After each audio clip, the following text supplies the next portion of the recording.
Good morning, everyone. I'm missing everyone over this Pesach. It's a difficult time for all of us. We don't have our shul, we don't have our minyanim together. We don't have the halal, the geschmack halal with our wonderful balei tefillah, and we don't have the social aspect of after davening, and we don't have the shiurim, the Torah that we always learn together with the back and forth, and it's exciting. And we're missing all that this year. Pesach 2020, Tavshin Pei, is missing that tzibur element, that tzibur aspect, and it's definitely affecting all of us in a very fundamental way. It's a unique Pesach experience. And this is the way, clearly, that Hashem wants it. Hashem wants it this way. And all we can do is make the best of it. And all we can do is try to come up with some ideas to provide each other with chizuk, with support, with comfort to get through this ordeal in the best possible way. So that's what I would like to do. 4 ideas that I came across the past few days over Pesach, share them with you, and maybe together we can have a chizuk in these difficult times, and be'ezer Hashem, when we're mechazik, it'll be a schus, and that'll bring us back together physically sooner than later. So Lamaisa, the word on the street today is isolation. We're all in isolation. We're all pretty much have to stick to our houses, to our immediate families, and we can't interact that much with each other. Although when I take my walk on Yom Tov afternoon at around 7 o'clock, there are many people around, and we keep our social distancing, and it's beautiful. It's great to see everyone who I see walking around. But Lamaisa, we're pretty much to ourselves. And I was talking with Ephraim Bruger on Erev Yom Tov, and he mentioned to me he had an unbelievable insight, which I think is a tremendous, deep thought that I think could benefit all of us. And he told me the following. He said Ephraim Bruger the following. He said that normally on Pesach, we're with our families, with our children, our grandchildren, our parents, our grandparents, our siblings, the families together. And it's great and it's wonderful and it's the way it should be. But Lamaisa, on some level, it could be somewhat of a selfish experience. Meaning I'm into my family, I'm getting nachas from my family, and it's great if my friends are close friends at the Seder, and it's wonderful. But are we thinking about other people? And the answer is quite often not. We're just enjoying the moment, we're enjoying the family. This year, HaKadosh Baruch Hu has said, you know what, there's no family. Your immediate family that you're with all year round, you're with them, but you can't have the extended family. You can't have your friends come with you and join you at the Seder. So we're sitting to an extent by ourselves at the Seder, but what are we thinking about? We're thinking about the neighbor down the block, the elderly gentleman down the block who maybe needs some, camaraderie to lift the spirits. We're thinking about all the people who are by themselves, never for the Sidarim. And in a sense, the isolation has led us to think about our fellow Jew much more. So the isolation, ironically, has brought us closer together. That's one idea, that we think the isolation is distancing us. Now it could be, or it definitely is doing that physically, but from a psychological perspective, from a mental perspective, it's really bringing us together as we think about other people. Someone mentioned to me that his elderly father was zeich to have many, maybe around 10 visitors over the course of a 3-day Yom Tov. They sat outside on the other side of the block. He sat down on his porch and they spoke across the street. But these people, Lav Dafka, would have come over to him otherwise. But they knew there's the Alter Yid sitting in this house by himself this entire Pesach, and they came to see how he's doing. And it's a beautiful thing. So the isolation, we have to remember, brings us closer. The isolation makes us think of our fellow Jew. Idea number 2. I heard B'Shem, Rav Ruven Leichter, in Eretz Yisrael, he's a big mashpia there, a big Rav.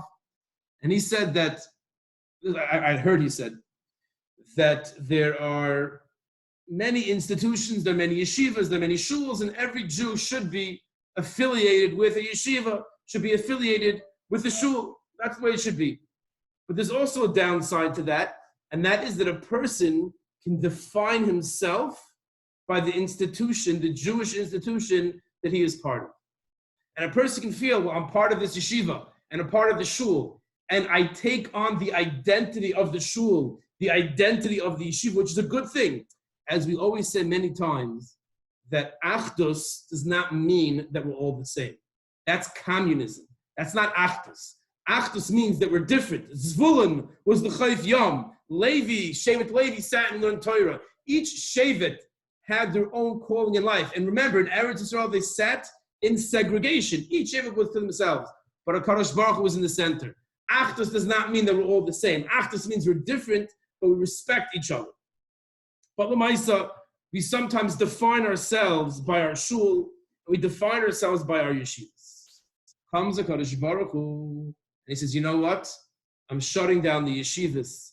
I'm shutting down the shuls. Everyone go back into your house. Like Makas B'choros, the Yidden couldn't leave their houses. Everyone go back to your house. I want to see who you are. I want to see if your definition of yourself, the way you view yourself, is that really, that's not me. That's my shul, and I'm kind of hanging my hat on the shul. I'm not really living like that, but since I'm part of this institution, therefore I'm considering myself to be on that level, or am I actually on that level? How is my davening when I'm davening at home? How is my limud haTorah when I'm learning at home? How is my interaction with my family when I'm with them literally 24/7? That's what HaKadosh Baruch Hu wants to see. So the isolation is helping me define who I am.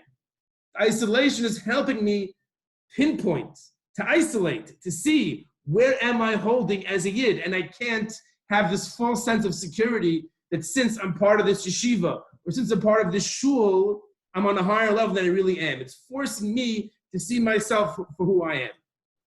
So isolation, the second advantage, I think, of our isolation is I get to see who I am.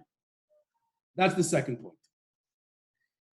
A third point of the isolation, Chol Hamoed. Chol Hamoed trips. What's Chol Hamoed? Without Chol Hamoed trips, you go away, you go to Legoland for the day, you go to the Kennedy Space Center, one of my favorite places to go, fascinating stuff. Or you go to a park and you ride bikes, you play ball, whatever you do. You get in a car, there's a car ride, you get your matzah sandwiches, you bring it with you, it's a whole to-do, it's fun. In a sense, these are distractions, these are good things. We go to the zoo, these are very good things, great trips, family, building the relationships, it's unbelievable. What's our Chol Hamoed this year? Chol Hamoed is a bunch of people in a house. That's Chol Hamoed. We're lacking the trips, we're lacking those distractions. All it is pure interaction, pure social interaction with my family. And whether a person has an 18-year-old child, or an 8-year-old child, or a 2-year-old child, get down on the floor and play a game. Kodesh Baruch Hu was telling us, I want you to interact with your family without any distractions. If you have a 2-year-old, when was the last time you sat down on the floor with your 2-year-old and you played a game? When was the last time you played a game with your 4-year-old, with your 8-year-old, with your 10-year-old, had a conversation, discussed something with your 16-year-old? When was the last time? There's nothing else. So, Baruch Hashem, for the better, for the worse, there are a lot of concerts that are going on online. Do me a favor, don't plop your child in front of the mashinka, in front of the computer for the entire day and say, that's a Chol Hamoed trip. HaKadosh Baruch Hu is giving us a golden opportunity to reacquaint ourselves with our families, to get to know our families. Pasha, you have a 2-year-old kid, play a game. You know how much the kids thrive. They love, they crave their parents' attention. And when they get their parents' attention, how they thrive, how they grow. Play a game, have a conversation, interact. Here in Florida, jump into the pool with your kids, play with them, have fun with them, interact with them. Don't just put them in front of a screen. You should enjoy the time you have with them. Get reacquainted with them. Number 3, the isolation is great for the family. In a day and age where there are so many distractions, so many things pulling us away from our families, HaKadosh Baruch Hu is saying, I'm going to take you, I'm going to push you into a house, I'm going to lock the door, hang out together, make a meaningful time, parents and children and siblings together. Advantage number 3, I believe, in our isolation. Advantage number 4 is based on the Malbim in the Haggadah. The Haggadah starts out with the Magid part starts out with Halach Ma'anya. This is the poor man's bread. What's that referring to? What's the poor man's bread? The poor man's bread is the matzah. So the matzah signifies the avdus, as the Malbim says in the Manishtana. The first 2 questions, the matzah and the moror, symbolize the avdus. The matzah, says the Malbim, is the psychological avdus. The moror is the physical slavery, the physical avdus, the physical being a slave in Mitzrayim. And the next 2 questions symbolize the chemus, the psychological and the physical chemus.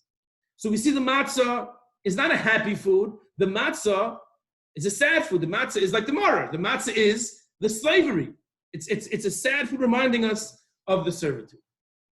But the Gemara says, as we learned together in the pre-Shabbos Gadol drasha, that the Gemara says that matzah tzarech haseba. The matzah, when you eat the matzah, you're required to lean. I'm leaning to the left. You see me as the right, but I'm leaning to the left. When you eat the matzah, you must lean to the left. Why? When you eat the maror, you don't. Because the maror is the slavery. But the matzah is free man's bread. The matzah shows the cheres. So I'm doing heseba, which is an act of free men when I eat the matzah. Why? Because it's a free man's food. Rabbi Gamliel says at the end of Magid, whoever does not say the following three things has not fulfilled his obligation of the Sipur Yetzias Mitzrayim. One of them is matzah.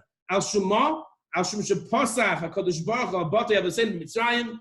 The exact, so that's Pesach. Matzah is, so he's speaking b'tzeikim lahachmitz, because we didn't have a chance. Our bread, our dough could not turn to bread. There wasn't time for it to leaven, for it to rise, until HaKadosh Baruch Hu came and quickly took us out of Mitzrayim. Says the Gur Aryeh, this I heard in the name from my brother-in-law, Rabbi Chaim Soloveitchik in Ramat Beit Shemesh. He said, we quoted the Gur Aryeh. The Gur Aryeh says that when the Yidden saw how quickly the cheres came, how quickly the escape, or the sending off more appropriately, from Mitzrayim came, if Pasha didn't have time for the bread to bake, it was matzah, it's not normal, they realized. This is not a normal thing. It must be Yad Hashem. The matzah indicates the Avas Hashem. HaKadosh Baruch Hu took us out in such an abnormal way from Mitzrayim, the strongest country in the world, until he didn't left, 2 million strong. A slave never escaped from Egypt. The Ava, the matzah symbolizes the Ava, it symbolizes the cheres. So which one is it? Is the matzah the avdus, or is the matzah the cheres? The answer is it's both. It was the poor man's bread we ate in Mitzrayim, and it's also symbolized the bread that we recall HaKadosh Baruch Hu's Ava's love for Klal Yisrael. And there are some people who only see the negative. There are some people who only see that it's the avdus. It symbolizes the avdus. Those people are still avodim. It's those of us who realize that even though we ate this bread, we were slaves. The bread, the matzah, also indicates the HaKadosh Baruch Hu's love for us. It also indicates the ava. It indicates the cherus. We do haseba, we lean, the freedom, and they focus on that. Those are free people. So it comes down to the gavra. It comes down to the person. As I once heard, there was a rabbi who was traveling through Melbourne, when I was living in Melbourne, Australia, and he was involved in a rehab center somewhere in the States. And he said that he tells the chaver who come into his rehab center, gives them a magnet of sorts or a sticker to put on their mirror in the morning. You get up in the morning, you wash your face, you brush your teeth. He advises, I'm telling you, take this sticker if you want. You don't have to. Take the sticker, put it on the mirror. What does the sticker say? The sticker says, you are staring at your biggest issue of the day. You're staring at yourself. You yourself are the biggest problem, the biggest issue you're going to face today is you yourself. What does that mean? We have a choice. We could look at the matzah, like it's the bread of slavery, it's the bread of servitude, it's the koshi hashibud, it's the poor man's bread. Or we could look at matzah, it's the free man's bread. And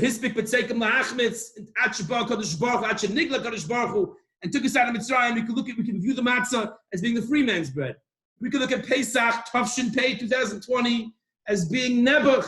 We're isolated. We're cut off from our families. That's horrible.